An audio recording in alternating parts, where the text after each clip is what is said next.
Daemon की पत्नी सुबह से लापता थी। डेमन ने पुलिस स्टेशन में शिकायत दर्ज करवाई। जासूस मेहुल को 2 लापता महिलाओं की शिकायत मिली। उन्होंने मामले की जांच शुरू कर दी। कुछ महीनों के बाद मेहुल अपहरणकर्ताओं को पकड़ने में सफल हो गया। मेहुल ने डेमन को उस गोदाम में आने के लिए कहा जहां उसकी पत्नी को रखा गया था। गोदाम में 3 महिलाएं थी। डेमन अपनी पत्नी की पहचान करने में असफल रहा। क्या आप अनुमान लगा सकते हैं कि डेमन की पत्नी कौन सी है? लॉजिक आर्मी अपने दिमाग पर जोर डालें और हमें बताएं।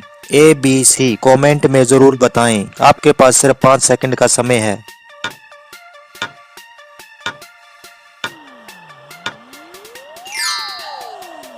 डेमन और उसकी पत्नी को आप इमेज में देख सकते हैं। डेमन की पत्नी को जन्म से एक बाई और एक निशान है, इसलिए वो बाई और ही होगा। उसने अपना वजन कम कर लिया, जिसके कारण डेमन उसे पहचानने में असफल रहा। चले चलते हैं अगली पहेली की ओर। मेहुल अपनी जैकेट, टोपी, रबड़ के जूते पहनकर जंगल में घूम रहा था। तभी उसकी नजर एक पुराने महल पर पड़ी। वह महल के अंदर गया और वो चारों तरफ देखने लगा। उसने वहां पर 3 दरवाजों पर नजर डाली। पहले दरवाजे पर उच्च तापमान था, दूसरे दरवाजे पर गहरा कुआं था, तीसरे दरवाजे पर उच्च बिजली थी। क्या आप तय कर सकते हैं कि मेहुल को आगे जाने के लिए कौन सा दरवाजा चुनना चाहिए? लॉजिक आर्मी अपने दिमाग पर जोर डालें और हमें बताएं। 1, 2, 3 कमेंट में जरूर बताएं।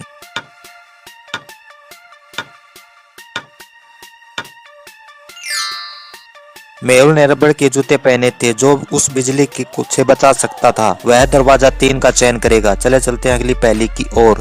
फ्रेंड को पढ़ा रही थी। जब एक कागज का विमान उसके सर पर टकराया, वह बहुत क्रोधित हुई और पूछा कि यह किसने किया। सब बच्चों ने मना किया और उन्होंने कहा यह हमने नहीं किया। क्या आप पहचान सकते हैं श्रीमती कैंप्स पर विमान को किसने फेंका होगा? लॉजिक आर्मी अपने दिमाग पर जोर डालें और हमें बताएं। 1, 2, 3, 4, 5, 6 कमेंट में जरूर बताएं। आपके पास सिर्फ 5 सेकंड का समय है।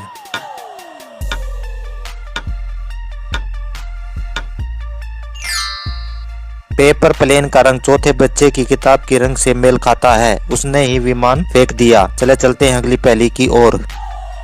रिचर्ड के 3 बच्चे खेल के मैदान में खेल रहे थे। जब रिचर्ड ने देखा कि उनमें से एक ने वॉलपेपर को खराब कर दिया है, तब रिचर्ड अपने तीनों बच्चों से पूछता है कि यह किसने किया है।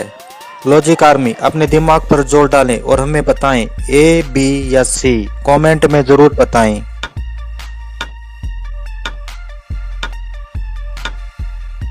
दीवार पर स्क्रैचिंग अच्छी ऊंचाई पर है। A और C की ऊंचाई इतनी नहीं है, तो यह B ने किया है। चले चलते हैं अगली पहेली की ओर। अगर वीडियो अच्छी लगे तो हमारे चैनल को सब्सक्राइब जरूर करें।